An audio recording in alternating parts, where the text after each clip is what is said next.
Assalamualaikum warahmatullahi wabarakatuh. Kali ini saya akan menjelaskan mengenai modul e-commerce pada Odoo 17. Di sini saya ditugaskan untuk meng-create e-commerce kategori dan juga melakukan checkout pada produk makanan dan minuman. Perkenalkan, nama saya Dinra Kamila Rashid dengan nomor CP202. Saya dari Universitas Pancasila, jurusan akuntansi. Saya akan menjelaskan bagaimana pengertian dari modul e-commerce pada Odoo 17, dan yang kedua itu saya akan menjelaskan langkah-langkah membuat kategori e-commerce dan juga melakukan checkout pada produk. Nah, modul e-commerce di sini merupakan segala bentuk aktivitas perdagangan dengan memanfaatkan sistem elektronik seperti misalnya jaringan global internet. Dalam bisnis e-commerce melibatkan proses transaksinya secara elektrik atau elektronik untuk proses transfer data, pertukaran data, sistem pengolahan data, dan juga inventory produk yang keseluruhan prosesnya dilakukan dengan memanfaatkan teknologi jaringan komputer. Nah, untuk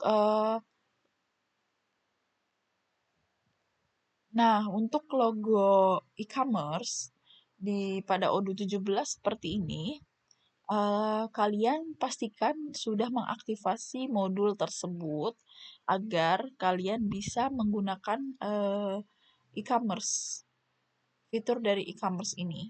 Jadi dia terhubung oleh modul website. Seperti itu. Selanjutnya saya akan mengimplementasikan tentang langkah-langkah membuat kategori e-commerce dan juga melakukan checkout. Berikut simulasinya. Langsung saja, di sini saya sekarang sudah berada di database. Nah, kita langsung pengecekan untuk modul e-commerce apakah sudah aktif.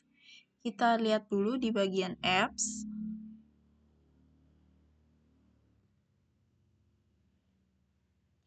Ini dia, untuk modul e-commerce sudah aktif dan modul e-commerce ini terhubung dengan modul website. Jadi sebelum itu kita melakukan aktivasi terlebih dahulu agar bisa digunakan untuk fitur e-commerce-nya. Langsung saja kita melakukan langkah-langkahnya, kita masuk ke modul website.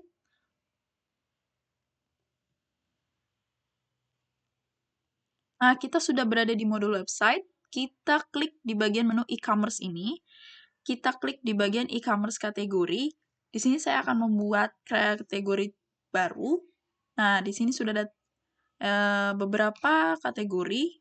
Sebelumnya saya sudah membuat food and beverage.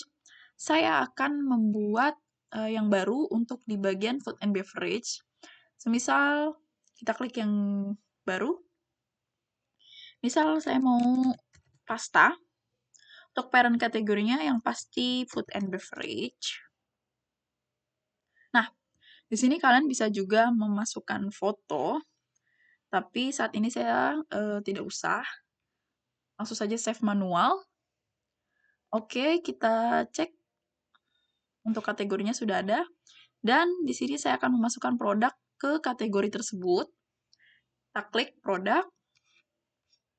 Nah, di sini sebelumnya saya sudah membuat produk spaghetti bolognese. Dan saya akan memasukkan produk tersebut ke kategori tersebut. Kita klik sales. Lalu kita klik di bagian e-commerce shop-nya, kategorinya kita klik. Kita search more.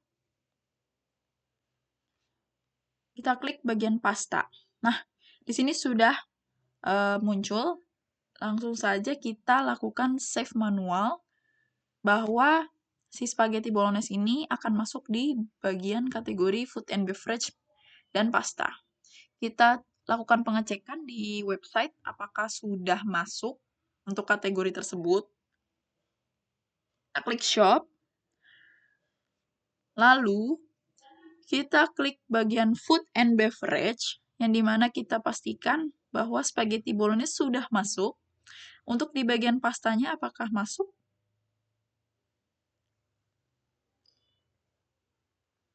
Yang pastinya untuk spaghetti bolognese kita masukkan di bagian pasta sudah masuk. Nah, ini dia sudah selesai untuk bagian e-commerce kategori. Selanjutnya saya akan melakukan pada suatu produk. di mana saya akan menjadi pihak pengguna yang dimana mau order suatu barang. Misal si pihak pengguna ini memerlukan conference chair untuk di rumahnya, dia akan memesan 2 buah, semisal langsung saja dia melakukan pembayaran. Nah, sudah tertera. Di sini ada bagian confirm order, yaitu memilih delivery methodnya dan pembayarannya, dan juga alamatnya. Untuk alamat, saya biarkan saja seperti itu. Kalau kalian untuk mau mengubahnya, kalian silakan saja untuk mengklik edit dan masukkan alamat yang akan diubah. Langsung untuk pembayarannya saya memilih dengan wire transfer, kita klik, lalu kita klik pay now.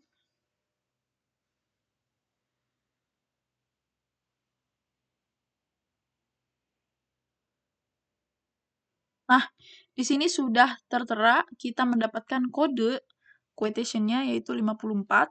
Kita langsung saja ke bagian My Account. Si pihak pengguna akan melihat quotation tersebut sudah muncul untuk kode 54. Nah, di sini sudah muncul, kita klik baik. Di sini kita di bagian pihak si admin. Kita lihat untuk quotation-nya apakah sudah muncul. Nah, di sini sudah tertera bahwa quotation kode 54 ini sudah ada. Lalu kita di sini melakukan pengiriman quotation via email kepada pihak pengguna. Tujuannya untuk memastikan apakah produk yang dipesan oleh pengguna ini sudah benar. Itu saja, kita langsung saja send by email. Kita langsung saja klik send. Nah, kita balik lagi ke pihak pengguna. Ceritanya si pihak pengguna ini tuh sudah menerima email tersebut dan dia akan melakukan pembayaran. Kita langsung sign and pay. Kita accept and sign. Nah, di sini kita melakukan pembayaran, yang dimana saya melakukan pembayarannya saya ubah saja menjadi yang demo ini. Untuk yang sebelumnya saya bilang wire transfer, saya melakukan pembayaran demo saja. Kita langsung pay.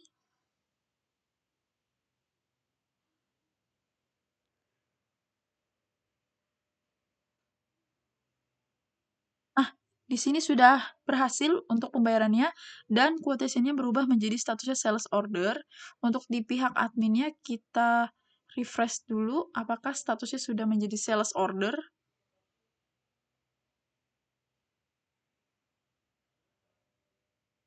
Nah, di sini sudah tertera bahwa statusnya sudah menjadi sales order. Kita capture transaction. Capture dulu.